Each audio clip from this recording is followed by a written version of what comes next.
Good morning बच्चों, कैसे हैं आप। आज हम पढ़ेंगे बोर्ड परीक्षा सीरीज 10।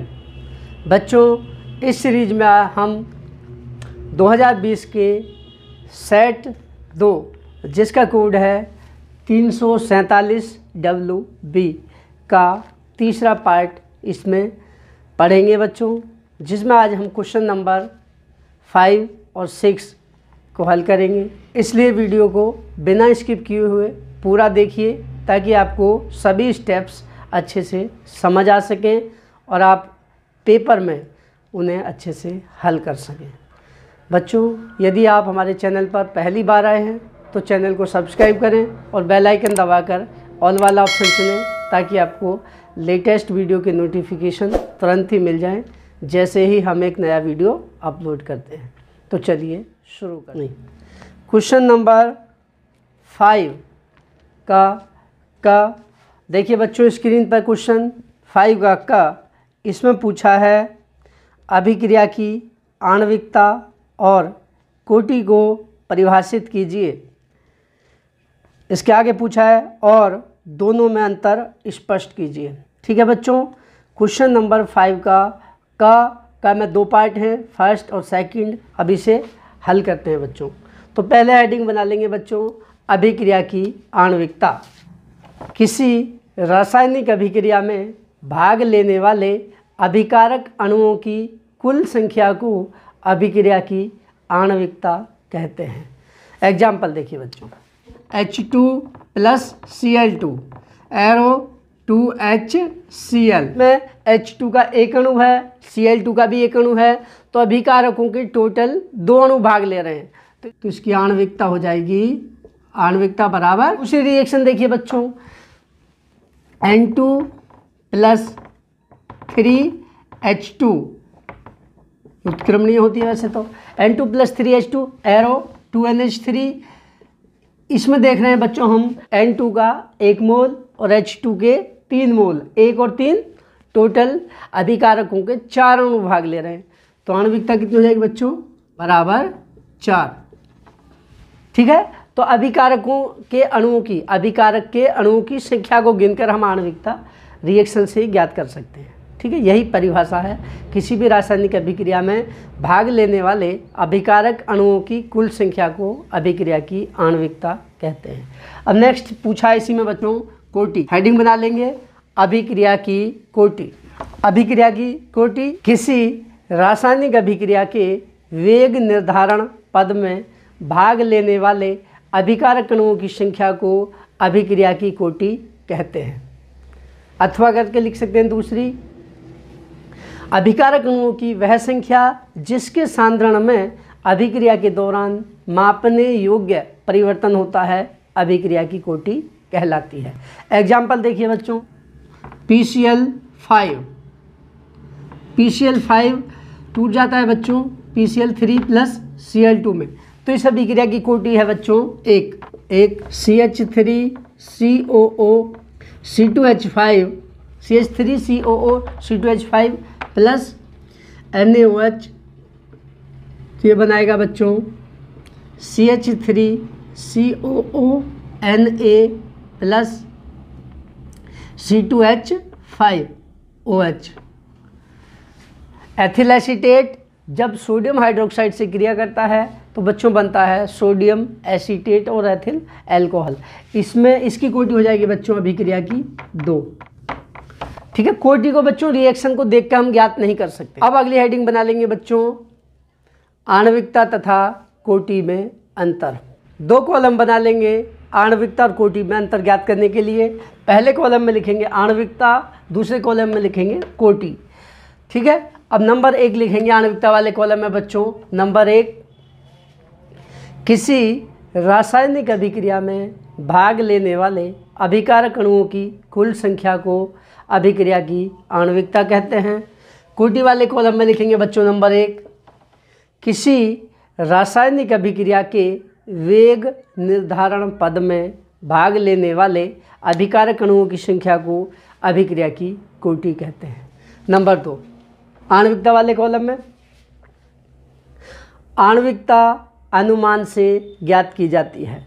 कोटि वाले कॉलम में लिखेंगे बच्चों कोटि प्रयोगों द्वारा, एक्सपेरिमेंट्स प्रयोगों द्वारा ज्ञात की जाती है। नंबर 3 लिखेंगे आणविकता वाले कॉलम में बच्चों आणविकता कभी भी शून्य नहीं होती है। इसमें लिखेंगे बच्चों कोटि वाले कॉलम में अभिक्रिया की कोटि शून्य भी होती है। नंबर 4 आणविकता वाले कॉलम में आणविकता कभी भी भिन्नात्मक, मतलब पॉइंट में, दशमलव में, आणविकता कभी भी भिन्नात्मक नहीं होती है। इसमें लिखेंगे कोटि वाले कॉलम में कोटि भिन्नात्मक भी हो सकती है। तो बच्चों यही थे आणविकता और कोटि में मुख्य अंतर। इसी के साथ बच्चों क्वेश्चन नंबर 5 का पहला पार्ट कंप्लीट हो जाता है। नंबर 5 के का दूसरा पार्ट देखिए बच्चों स्क्रीन पर।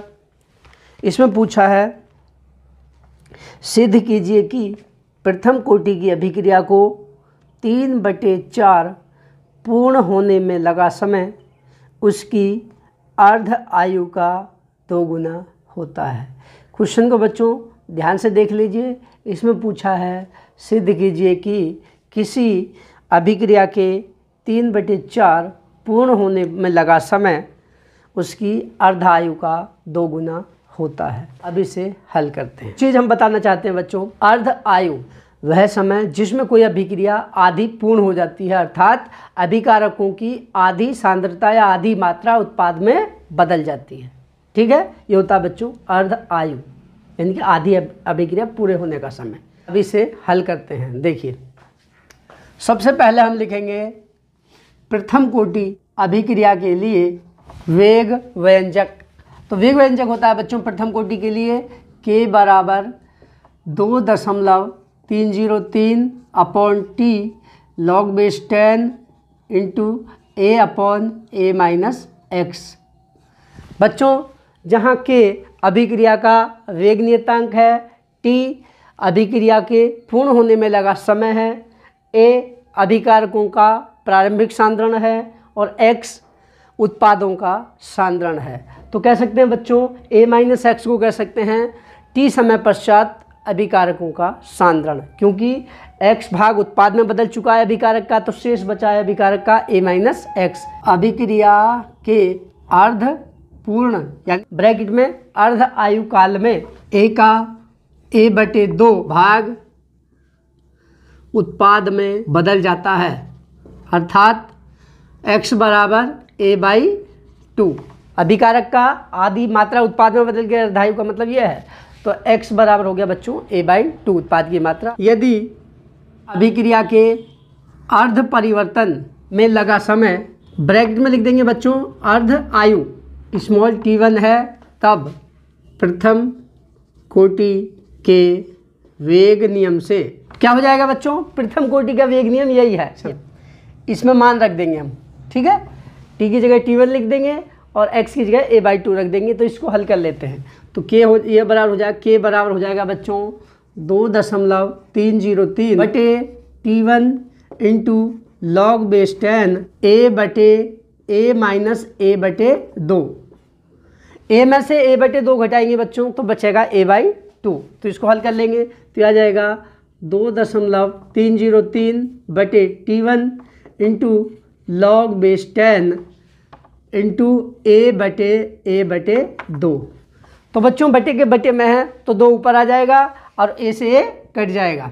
ठीक है, तो ये हो जाएगा k बराबर 2.303/t1 इंटू log बेस 10 2। ठीक है बच्चों, देखिए a/a/2 है तो बटे के बटे वाला पर आ जाएगा और a से a कट जाएगा तो log 2 आ गया। और log 2 का मान होता है बच्चों, ध्यान रखना 0.3010। लॉग टेबल में आप देखोगे 20 के आगे 0 वाले कॉलम में देखना log 2 का मान 0.3010 ही आएगा। तो मान को रख देते हैं तो k बराबर हो जाएगा बच्चों 2.303/t1 गुणा 0.3010। इसको मान लेंगे बच्चों इक्वेशन फर्स्ट। इसके आगे का इधर हल करते हैं। अब लिखेंगे बच्चों यदि अभिक्रिया के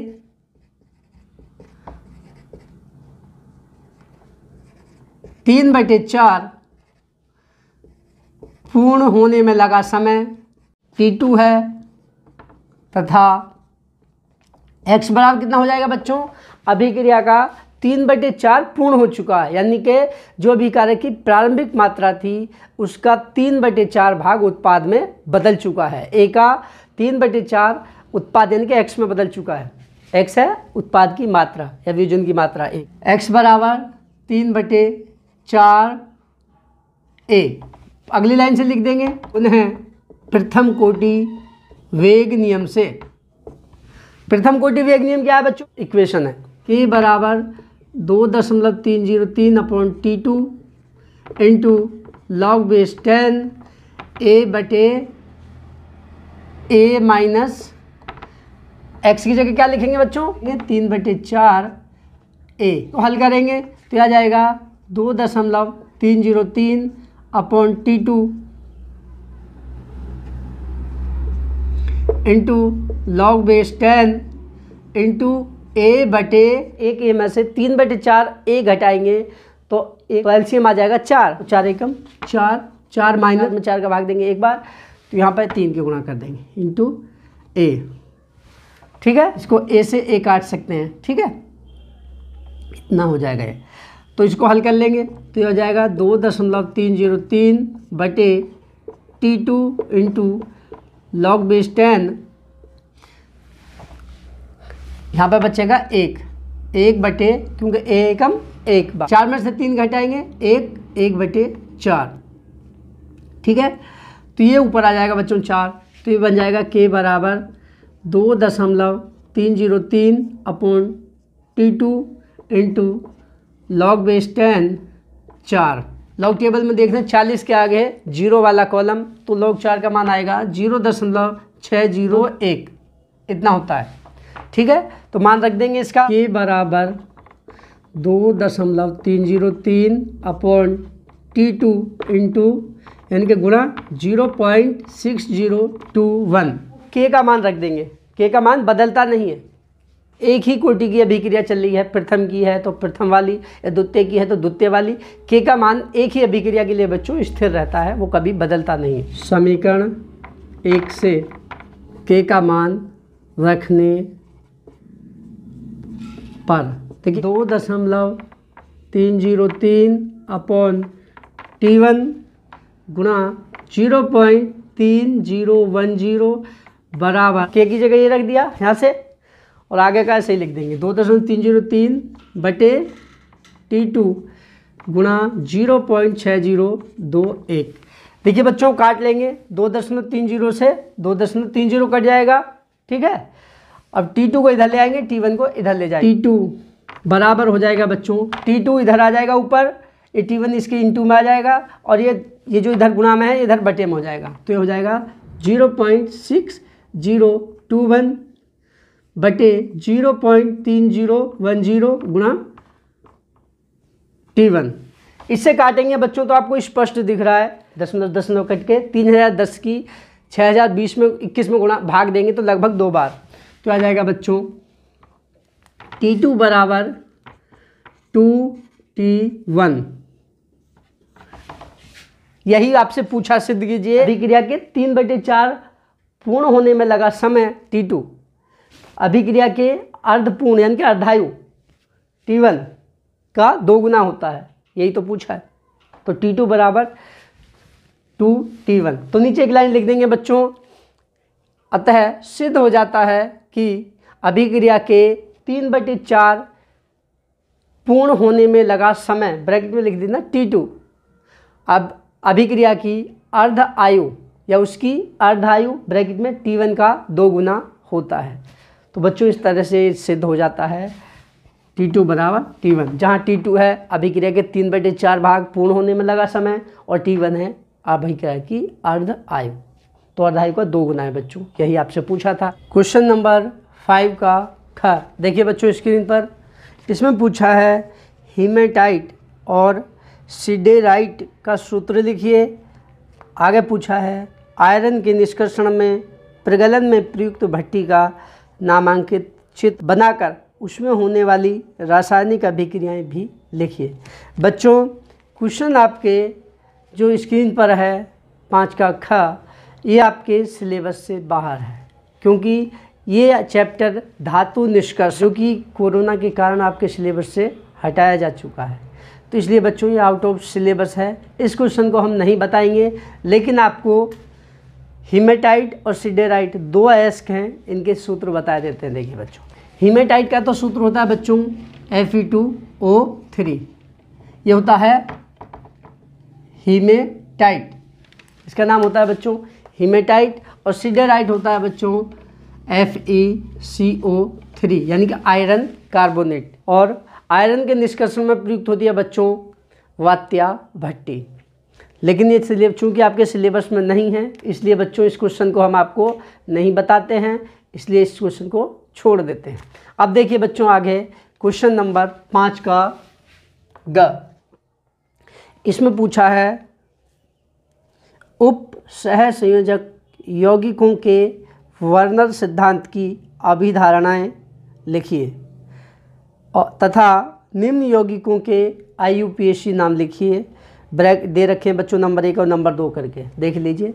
पहला दे रखा है K3CONO2 का होल 6 और दूसरा दे रखा है CuNH3 का होल 4, ब्रैकेट के बाहर SO4। ठीक है बच्चों, तो इसमें 2 चीज़ पूछी हैं, उप सहसंयोजक यौगिकों का वर्नर सिद्धांत, और इसके अलावा 2 यौगिक हैं उनके पूछे हैं आपसे IUPAC नाम। वर्नर सिद्धांत 2 नंबर का है और IUPAC नाम बच्चों 1-1 नंबर में पूछे हैं। क्वेश्चन को देख लीजिए ध्यान से, अब इसको हल करते हैं। तो हेडिंग बना लेंगे उप सहसंयोजक यौगिकों का वर्नर सिद्धांत। उप सहसंयोजक यौगिकों की संरचना को समझाने के लिए 1893 में वर्नर ने एक सिद्धांत दिया जिसे उप सहसंयोजक यौगिकों का वर्नर सिद्धांत कहते हैं। इस सिद्धांत के अनुसार नंबर 1, उप सहसंयोजक यौगिकों में केंद्रीय धातु परमाणु 2 प्रकार की संयोजकताएं दर्शाता है, प्राथमिक और द्वितीयक। नंबर 2 लिखिए, प्राथमिक संयोजकता ऋणायनों द्वारा संतुष्ट होती है। प्राथमिक संयोजकता केंद्रीय धातु परमाणु की संयोजकता अर्थात ऑक्सीकरण संख्या के बराबर होती है। नंबर 3, केंद्रीय धातु परमाणु की द्वितीयक संयोजकता अनायनिक होती है, जो ऋणावेशित आयनों या उदासीन अणुओं द्वारा संतुष्ट होती है। यह केंद्रीय धातु परमाणु के साथ विभिन्न समूहों या परमाणुओं द्वारा बनाए गए उप सहसंयोजक बंधों की संख्या के बराबर होती है। नेक्स्ट बच्चों, चौथा पॉइंट, केंद्रीय धातु परमाणु के साथ विभिन्न एकांकी इलेक्ट्रॉन युग्म दाता ऋणावेशित आयन या उदासीन अणु उप सहसंयोजक बंध द्वारा जुड़े रहते हैं, जिन्हें लिगैंड कहते हैं। नेक्स्ट 5वां पॉइंट, वह क्षेत्र जिसमें केंद्रीय धातु परमाणु तथा उसके साथ उप सहसंयोजक बंध द्वारा जुड़े लिगैंड उपस्थित होते हैं, उप सहसंयोजन मंडल आता है।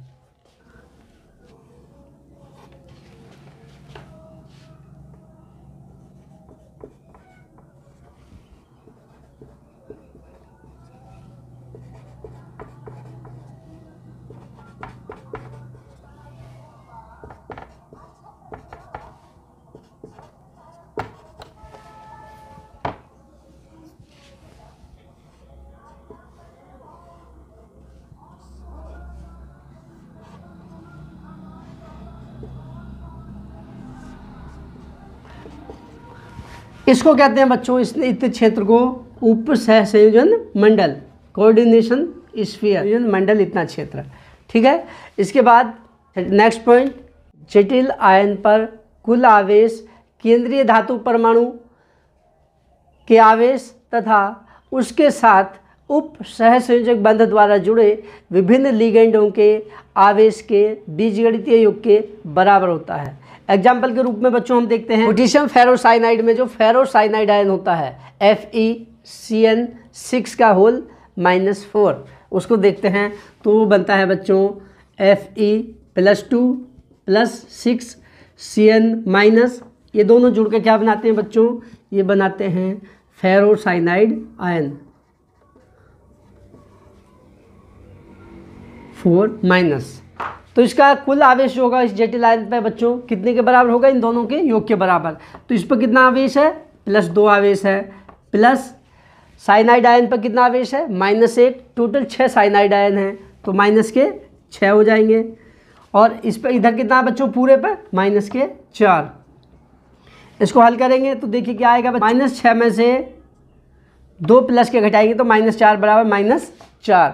7वां पॉइंट, केंद्रीय धातु परमाणु के साथ विभिन्न लिगैंड उप सहसंयोजक बंध के द्वारा विशेष ज्यामितीय क्रम में जुड़े होते हैं, इसलिए जटिल यौगिकों में ज्यामितीय समावयवता पाई जाती है। इसी के साथ बच्चों ये वर्नर सिद्धांत कंप्लीट हो जाता है। तो इसके मेन पॉइंट थे। इसी क्वेश्चन में बच्चों आगे पूछा है, देखिए निम्न यौगिकों के IUPAC नाम लिखिए, ध्यान से देख लीजिए। पहला कंपाउंड है बच्चों इसमें, देखिए क्वेश्चन में K3CONO2 का होल 6 और दूसरा है CuNH3 का होल 4 ब्रैकेट के बाहर SO4, ठीक है, टेट्रामीन कॉपर सल्फेट। तो इनके IUPAC नाम दोनों के पूछें तो देखिए बच्चों, पहले लिखते हैं हम धनायन का नाम, बाद में लिखते हैं ऋणायन का नाम। तो इसमें पोटेशियम है तो धनायन हो गया, ये पूरे पर हो गया ऋणावेश, तो इसका नाम बाद में, इसका पहले, तो हो जाएगा पोटेशियम। इसके NO2 को कहते हैं बच्चों नाइट्रो, कितने हैं 6, तो लिख देंगे हेक्सा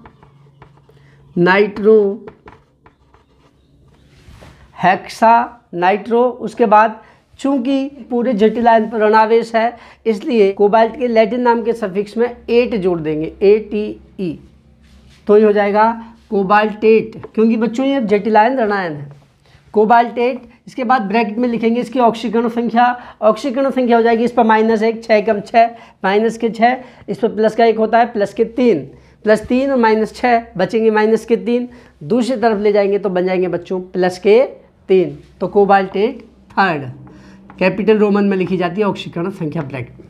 तो इसका नाम हो गया potassium hexa nitro cobaltate third. इसका देखते हैं बच्चों, तो इसमें SO4 माइनस के रूप में होता है, जब ये माइनस में है तो बच्चों इस पर +2 हो जाएगा, तो जटिल आयन धनायन हो गया।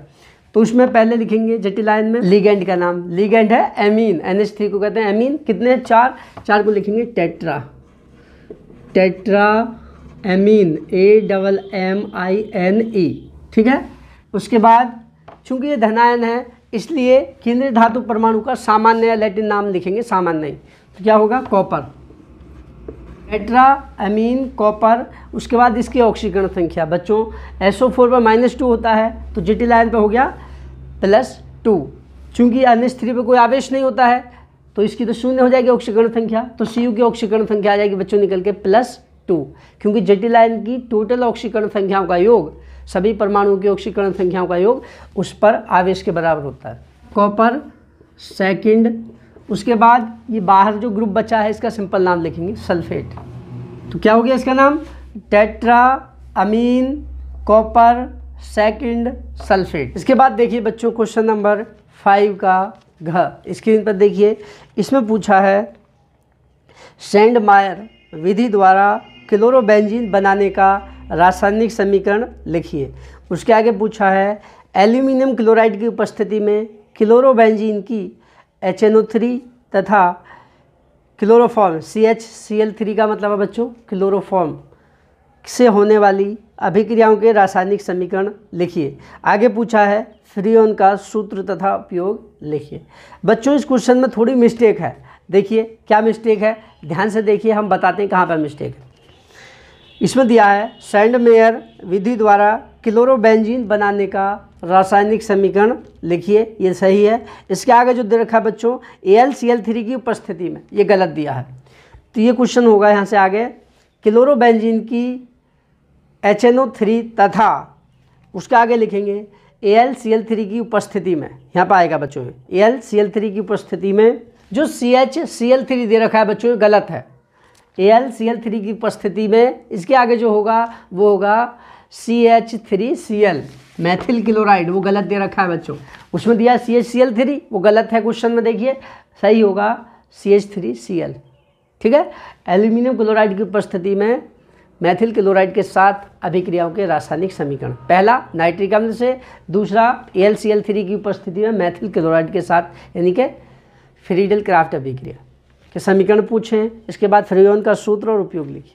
चलिए अब इसे हल करते हैं। हेडिंग बना लेंगे सैंडमेयर अभिक्रिया।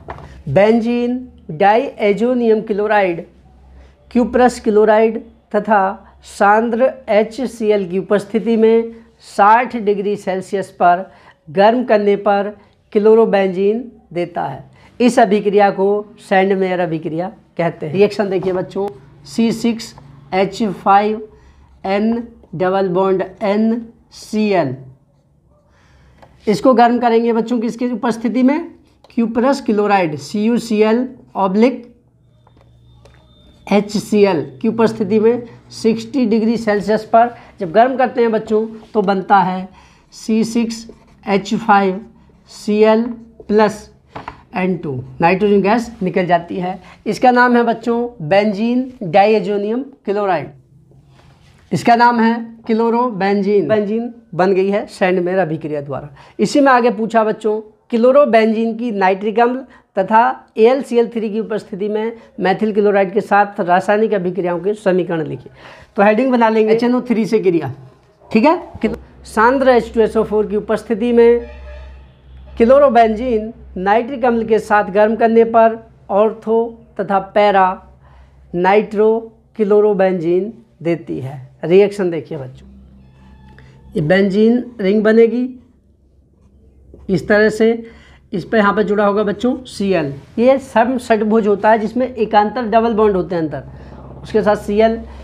इसकी रिएक्शन किसके साथ कराते हैं बच्चों, HNO3 के साथ। HNO3 के साथ किसकी उपस्थिति में कराएंगे, सांद्र H2SO4 CONCH2SO4। हिंदी में लिखना चाहो सांद्र लिख देना, इंग्लिश में है CONC का मतलब है बच्चों कंसंट्रेटेड। सांद्र को इंग्लिश में कहते हैं कंसंट्रेटेड, जिसको शॉर्ट में CONC लिख देते हैं। तो बनेगा ऑर्थो तथा पैरा, यहाँ पे Cl है, यहाँ पे बनेगा NO2 प्लस, एक मॉलिक्यूल इसी तरह का बन, यहाँ पर Cl है और यहाँ पर NO2। इसका नाम है क्लोरोबेंजीन, इसका नाम है, इसके साथ साथ -H2 निकल जाएगा बच्चों इसमें। इसका नाम है ऑर्थो नाइट्रो क्लोरोबेंजीन। ऑर्थो को शॉर्ट में O से लिख देते हैं, स्मॉल O से, ऑर्थो नाइट्रो क्लोरोबेंजीन। और इसका नाम है बच्चों पैरा, यह ortho Meta para, para position पर, पैरा, पैरा को P से स्मॉल से, पैरा नाइट्रो क्लोरोबेंजीन। तो इस तरह से नाइट्रिक अम्ल के साथ अभिक्रिया हो जाती है क्लोरोबेंजीन की। उसी में अब अगली पूछी है एल्यूमिनियम क्लोराइड की उपस्थिति में मैथिल क्लोराइड से। तो हेडिंग बना लेंगे CH3Cl से क्रिया। इसमें लिखेंगे बच्चों, निर्जल एल्यूमिनियम क्लोराइड की उपस्थिति में क्लोरोबेंजीन मैथिल क्लोराइड के साथ गर्म करने पर ऑर्थो तथा पैरा क्लोरोटोलुइन देती है। इस अभिक्रिया को फ्रीडल क्राफ्ट अभिक्रिया भी कहते हैं। रिएक्शन देखिए बच्चों, किसिंग होगी, यहाँ पे होगा Cl प्लस CH3, Cl के साथ रिएक्शन होगी निर्जल AlCl3 की उपस्थिति में। इसका नाम है क्लोरोबेंजीन, यह है मैथिल क्लोराइड। निर्जल एल्यूमिनियम क्लोराइड की उपस्थिति में इसके साथ क्रिया करके बनते हैं बच्चों ऑर्थो तथा पैरा। इसका नाम है बच्चों ऑर्थो क्लोरोटोलुइन, इसका नाम है पैरा क्लोरोटोलुइन, P क्लोरोटोलुइन। टोलुइन हिंदी में बच्चों ऐसे लिख लेना, टोलुइन, ठीक है। इस तरह से आपका मैथिल क्लोराइड के साथ भी अभिक्रिया पूरी हो जाती है। इसी में आगे पूछा है बच्चों फ्रीऑन का सूत्र लिखिए, उनके उपयोग लिखिए। यद्यपि बच्चों फ्रीऑन और टेफ्लॉन ये दोनों ही आपके सिलेबस से कोरोना महामारी के कारण हटा दिए गए हैं, ठीक है। ये आपके सिलेबस में नहीं है, लेकिन हम आपको बता देते हैं छोटा सा। फ्रीऑन होते हैं बच्चों मैथेन के क्लोरोफ्लोरो व्युत्पन्न फ्रीऑन कहलाते हैं। क्या है, मैथेन के क्लोरोफ्लोरो व्युत्पन्न फ्रीऑन कहलाते हैं। इनका सामान्य सूत्र Cl2F2 होता है, इनकी डाइक्लोरो-डाइफ्लोरोमेथेन को ही फ्रीऑन कहते हैं। उपयोग, फ्रीऑन का उपयोग किया जाता है बच्चों होते हैं वातानुकूलक रेफ्रिजरेटर्स में, इसका उपयोग किया जाता है क्लोरोफ्लोरोकार्बन का। इसी के साथ ही क्वेश्चन 5 का घ भी कंप्लीट हो जाता है। क्वेश्चन नंबर 6 का देखिए आपके स्क्रीन पर, इसमें पूछा है प्राथमिक एमीन तथा एल्कीन से प्राथमिक अल्कोहल के विरचन की विधियां लिखिए तथा प्राथमिक अल्कोहल की निम्न के साथ अभिक्रियाएं लिखिए। नंबर 1 है बच्चों RCOOH कार्बोक्सिलिक अम्ल, और नंबर 2 है HX हाइड्रोजन हैलाइड। उसके नीचे पूछा है बच्चों अल्कोहल के मुख्य उपयोग लिखिए। तो देखिए बच्चों क्वेश्चन को अच्छे से, अब इसे हल करते हैं। पहले पूछा है प्राथमिक एमीन से और एल्कीन से प्राथमिक अल्कोहल का निर्माण। क्वेश्चन नंबर 6 का प्राथमिक अल्कोहल का निर्माण। तो पहली हेडिंग बनाएंगे बच्चों प्राथमिक एमीन से।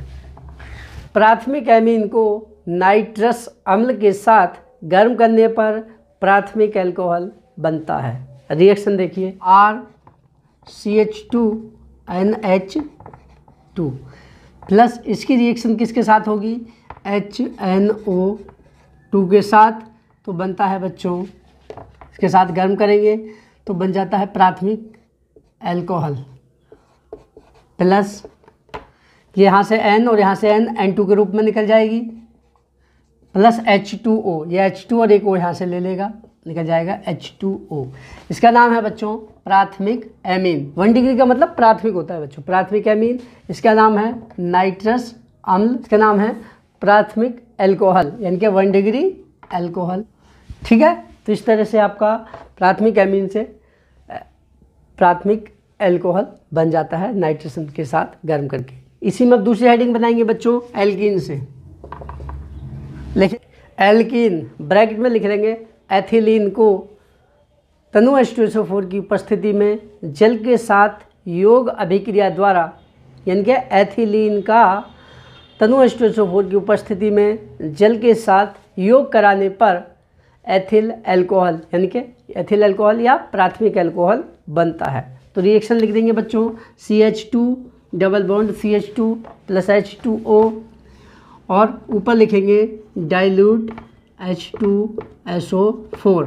डाइल्यूट का मतलब है बच्चों तनु, हिंदी में लिखो तो तनु लिख देना, तनु H2SO4 की उपस्थिति में, तो ये बन जाएगा CH3CH2OH।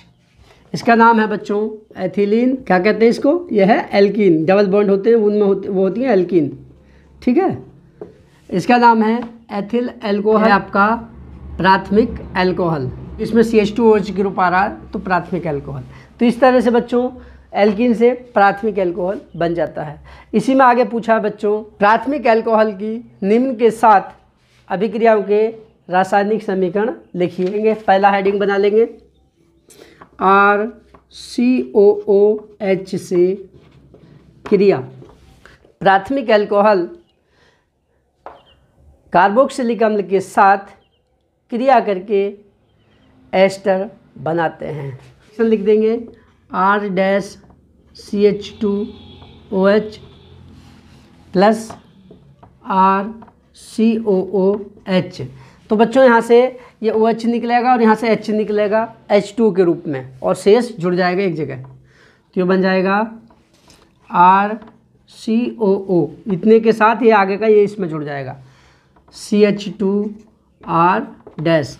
इसका नाम है बच्चों प्राथमिक अल्कोहल, का नाम है कार्बोक्सिलिक अम्ल, और इसका नाम है बच्चों एस्टर। वैसे कहेंगे इसको एल्किल एल्केनोएट। ठीक है, पूरा नाम तो इसका ये होगा एल्किल एल्केनोएट, लेकिन खाली आप एस्टर लिख दीजिए, COOR होता है वो एस्टर होते हैं, और इसमें से जल निकल गया साथ। नेक्स्ट इसी में पूछा है बच्चों नंबर 2 लाइड के साथ HX से क्रिया। प्राथमिक अल्कोहल HX के साथ क्रिया करके एल्किल हैलाइड बनाता है। देखिए रिएक्शन RCH2OH प्लस HX, ये रिएक्शन होती है बच्चों प्राय जिंक क्लोराइड की उपस्थिति में, ZnCl2 की उपस्थिति में होती है, तो बनता है RCH2X + H2O। इसका नाम है बच्चों प्राथमिक अल्कोहल, लो एल्केन या एल्किल हैलाइड। एल्किल हैलाइड नाम है क्योंकि X है halogen, chlorine, fluorine, bromine, iodine कुछ भी हो सकता है। इसके बाद आगे पूछा बच्चों इसमें प्राथमिक अल्कोहल के उपयोग, तो हेडिंग बना लेंगे उपयोग। नंबर 1 एल्डिहाइड तथा कार्बोक्सिलिक अम्लों के निर्माण में। नंबर 2 प्रयोगशाला में अभिकर्मक के रूप में। नंबर 3 क्लोरोफॉर्म, आइडोफॉर्म आदि के निर्माण में। अगला पॉइंट जीवाणुनाशक के रूप में। अगला शराब के रूप में, पेय पदार्थ के रूप में। और नेक्स्ट हो जाएगा बच्चों आंतरिक दहन इंजनों में पावर अल्कोहल के रूप में। तो बच्चों यही मुख्य उपयोग हैं प्राथमिक अल्कोहल के। जो क्वेश्चन नंबर 6 के क्या है, अथवा में दिया है एक क्वेश्चन, देखिए अथवा वाला स्क्रीन पर आपके। इसमें पूछा है बच्चों बेंजीन डाइएजोनियम क्लोराइड से फिनॉल का विरचन लिखिए। विरचन का मतलब निर्माण। बेंजीन डाइएजोनियम क्लोराइड से फिनॉल का विरचन लिखिए। आगे लिखा है फिनॉल की निम्न के साथ होने वाली रासायनिक अभिक्रियाओं के समीकरण लिखिए। पहला है KOH की उपस्थिति में क्लोरोफॉर्म से, दूसरा है बच्चों NaOH के साथ, और तीसरा है सांद्र HNO3 तथा सांद्र H2SO4 के साथ। क्वेश्चन को अच्छे से देख लीजिए, ठीक है। अब इसे हल करते हैं। बेंजीन डाइएजोनियम क्लोराइड से फिनॉल लिख देंगे। फिनॉल का निर्माण बेंजीन डाइएजोनियम क्लोराइड से, तो हेडिंग बना लेंगे बच्चों। लिखेंगे बेंजीन डाइएजोनियम क्लोराइड को जल वाष्प के साथ, भाप के साथ गर्म करने पर फिनॉल बनती है। रिएक्शन देखिए बच्चों C6H5N double bond NCl + H2O। नीचे लिख देंगे भाप, स्टीम। एरो के ऊपर चाहे तो आप लिख सकते हैं भाप आसवन लिख दीजिए, चाहे तो आप ऐसे गर्म करने का चिन्ह भी लगा सकते हैं, ठीक है। तो बनेगा आपका, यहाँ से N2 निकल जाएगी बच्चों, एक HCl निकल जाएगा और OH यहाँ से बचा हुआ इसके साथ जुड़ जाएगा। तो ये बनेगा C6H5OH + N2 + HCl। इसका नाम है बच्चों बेंजीन डाइएजोनियम क्लोराइड। इसका नाम है फिनॉल, ठीक है। तो इस तरह से बेंजीन डाइएजोनियम क्लोराइड से फिनॉल बन जाती है। बच्चों इसी में आगे पूछा है फिनॉल की निम्न के साथ अभिक्रियाएं लिखिए। हेडिंग बना लो फिनॉल के गुण, ठीक है। एग्जामिनर जब जांचेगा तो उसे आसानी रहेगी। नंबर 1 हेडिंग बना लेंगे बच्चों क्लोरोफॉर्म से क्रिया। क्लोरोफॉर्म से क्रिया, इसमें लिखेंगे बच्चों फिनॉल को कास्टिक पोटास KOH की उपस्थिति में क्लोरोफॉर्म के साथ गर्म करने पर सैलिसिलिक एल्डिहाइड बनता है। इस अभिक्रिया को रीमर टीमैन अभिक्रिया भी कहते हैं। देखिए रिएक्शन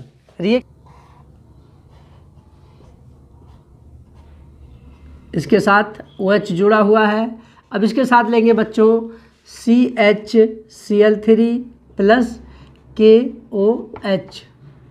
इसके साथ जब गर्म करेंगे बच्चों, ठीक है, इसके 3 मॉलिक्यूल ले लेंगे तो 3 KCl निकल जाएंगे प्लस 2 H2O निकल जाएंगे, बचेगा यहाँ पर केवल एक O बनेगा बच्चों। इसके साथ गर्म करने पर OH, यहाँ पर CHO + 3 KCl + 2 H2O।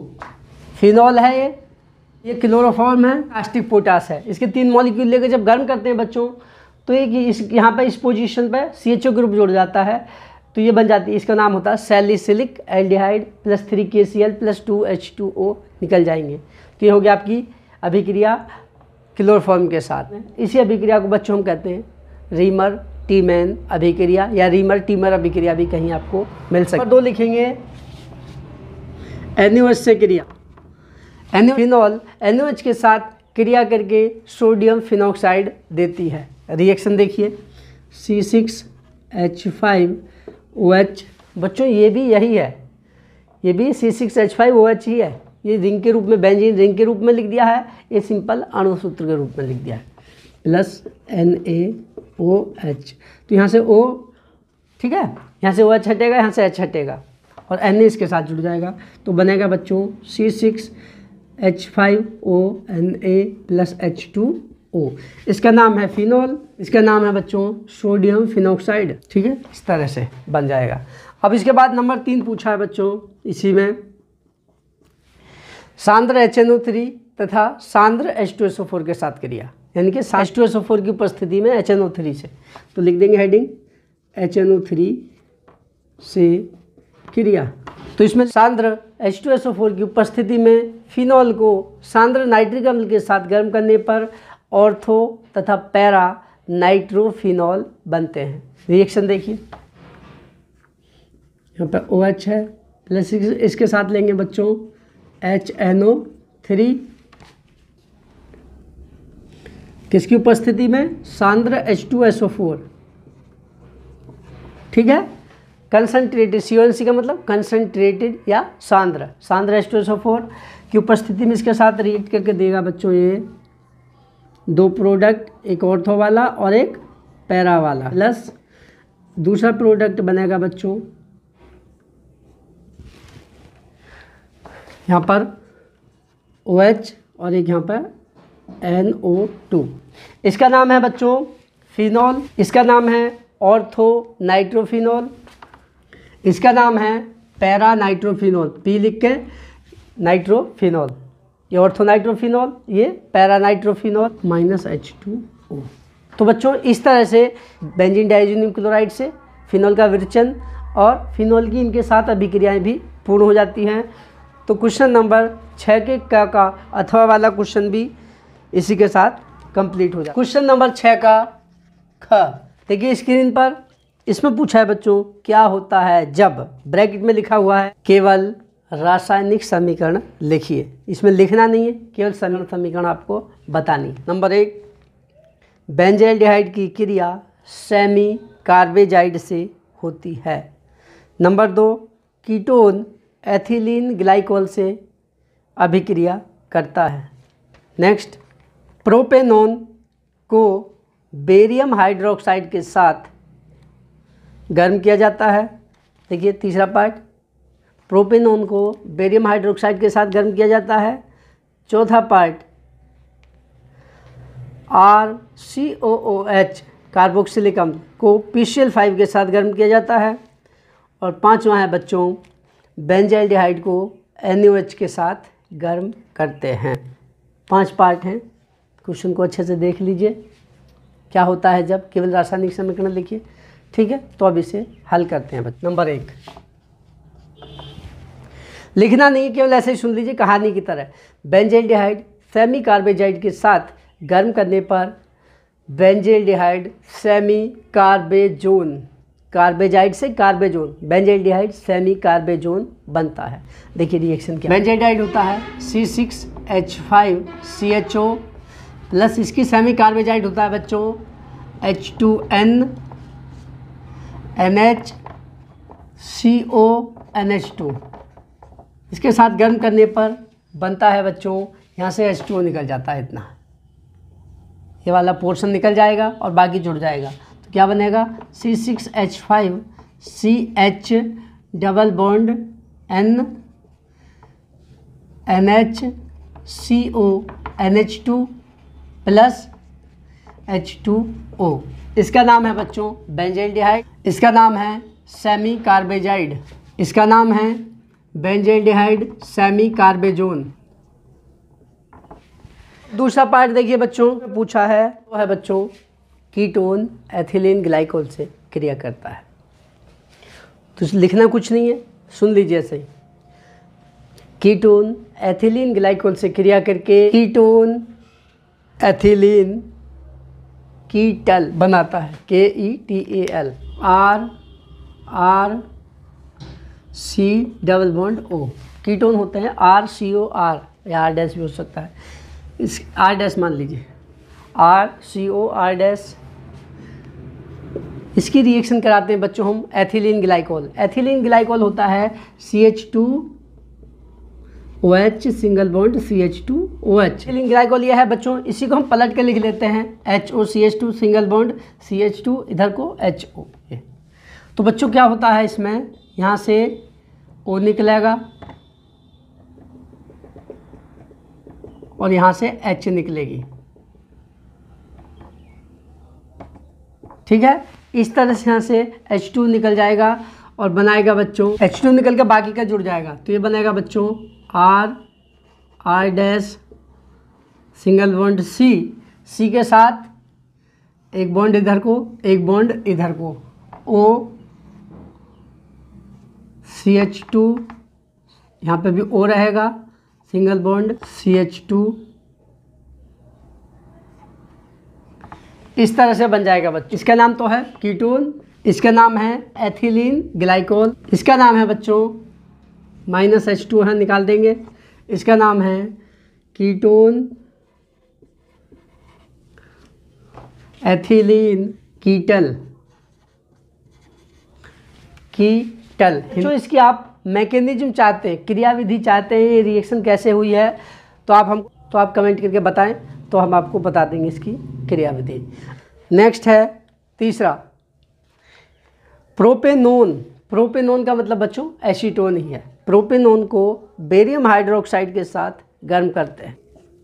Propanone barium hydroxide की उपस्थिति में गर्म करने पर एल्डोल संघनन द्वारा डाई एसीटोन अल्कोहल बनाती है, जिसको अभी नाम देखिए, स्ट्रक्चर के हिसाब से हम नाम बताएंगे। क्या रिएक्शन देखिए, CH3 सिंगल बॉन्ड CO, यह है प्रोपेनोन। इसके साथ दूसरा अणु प्रोपेनोन का रहेगा बच्चों, यानी कि HCH2COCH3। देखिए बच्चों CH3COCH3, इसी तरह से CH3, देखिए 2 और 1 3, CH3COCH3, ये दोनों ही क्या है, प्रोपेनोन। बेरियम हाइड्रोक्साइड OH की उपस्थिति में जब गर्म करते हैं बच्चों, तो ये संघनित हो जाते हैं, यानी कि ये H यहाँ से शिफ्ट करके इसके साथ जुड़ जाएगा OH के रूप में। तो देखिए स्ट्रक्चर क्या बन जाएगी बच्चे, ये H इसके साथ जुड़ गया, OH के रूप में जुड़ गया, और बाकी इधर को एक बॉन्ड बन गया, सिंगल बॉन्ड CH2COCH3। ऐसे बच्चों बन गए स्ट्रक्चर। ये यहाँ से H शिफ्ट हो गया इधर, इसको बोलते हैं बच्चों एल्डोल संघनन। प्रोपेनोन बेरियम हाइड्रोक्साइड की उपस्थिति में गर्म करके बना रहा है डाई एसीटोन अल्कोहल, साधारण नाम है, लेकिन यदि IUPAC में 4 हाइड्रोक्सी 4 मैथिल पेंटेनोन 2, इसका नाम 4 हाइड्रोक्सी 4 मैथिल पेंटेनोन 2।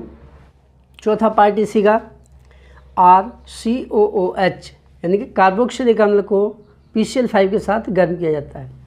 देखिए बच्चों, जब कार्बोक्सिलिक अम्ल को PCl5 के साथ गर्म करते हैं तो एसिड क्लोराइड बनते हैं। देखिए कैसे, RCOOH plus PCl5 arrow. PCl5 के साथ जब भी गर्म किया जाता है किसी कार्बोक्सिलिक अम्ल को, तो OH ग्रुप Cl ग्रुप के द्वारा रिप्लेस हो जाता है, इसकी जगह Cl आ जाता है, तो बनता है RCOCl प्लस POCl3। ये अवश्य बनता है PCl5 के साथ जब रिएक्शन होती है, प्लस HCl। इसका नाम है बच्चों कार्बोक्सिलिक अम्ल। यह है एसिड क्लोराइड, यानी कि एल्केनॉइल हैलाइड। पांचवा पार्ट, बेंजल्डिहाइड को NaOH के साथ गर्म किया जाता है। बेंजल्डिहाइड NaOH के साथ गर्म करके एक अणु बेंजील अल्कोहल और एक अणु सोडियम बेंजोएट बनाता है। इस अभिक्रिया को कहते हैं C6H5CHO, 2 मॉलिक्यूल लेंगे इसके, प्लस NaOH, इसके साथ जब इसको गर्म किया जाता है, इसका नाम है बच्चों बेंजेट। जब NaOH के साथ गर्म करते हैं तो बनता है बच्चों C6H5CH2OH प्लस C6H5COONA। इसका नाम है बच्चों बेंजील अल्कोहल और इसका नाम है सोडियम बेंजोएट। इसी के साथ बच्चों क्वेश्चन नंबर 6 के ख का भाग खत्म हो जाता है। बच्चों 6 के ख में अथवा में और क्वेश्चन दिया है। देखिए इसमें पूछा है एल्डिहाइड बनाने की 3 सामान्य विधियों का रासायनिक समीकरण लिखिए तथा निम्नलिखित क्रियाओं को लिखिए। नाम से हैं बच्चों, पहला है एल्डोल संघनन, दूसरा है कैनिजारो अभिक्रिया। ठीक है, तो दो चीज़ पूछिए बच्चों इसमें, एल्डिहाइड बनाने की 3 सामान्य विधियां और 2 रिएक्शन पूछी हैं, कैनिजारो अभिक्रिया और एल्डोल संघनन। एल्डिहाइड बनाने की सामान्य विधियां। नंबर 1, प्राथमिक अल्कोहल की वाष्प को 300 डिग्री सेल्सियस पर तप्त कॉपर पर प्रवाहित करने पर एल्डिहाइड बनता है। रिएक्शन देखिए, RCH2OH, इसको प्रवाहित करेंगे बच्चों 300 डिग्री सेल्सियस पर तप्त कॉपर पर, तो क्या होता है बच्चों, H2 निकल जाएगी यहाँ से और बनेगा RCHO प्लस H2। इसका नाम है प्राथमिक अल्कोहल, नाम है एल्डिहाइड। देखिए नंबर 2, प्राथमिक अल्कोहल का अम्लीय सोडियम डाइक्रोमेट द्वारा ऑक्सीकरण करने पर एल्डिहाइड बनता है। CH2OH, यह है 1 डिग्री अल्कोहल, प्राथमिक अल्कोहल, प्लस इसका ऑक्सीकरण किया जाएगा किसकी उपस्थिति में, Na2Cr2O7 प्लस H2SO4 की उपस्थिति में, RCHO प्लस H2O, एल्डिहाइड बनता है। अम्लीय सोडियम डाइक्रोमेट द्वारा करते हैं तो एल्डिहाइड बनता है। तीसरी विधि देख, एसिड क्लोराइड का उबलती हुई जाइलिन में पैलेडियम आधारित बेरियम सल्फेट की उपस्थिति में हाइड्रोजन द्वारा अपचयन करने पर एल्डिहाइड बनता है। इस अभिक्रिया को रोजेनमुंड अभिक्रिया कहते हैं।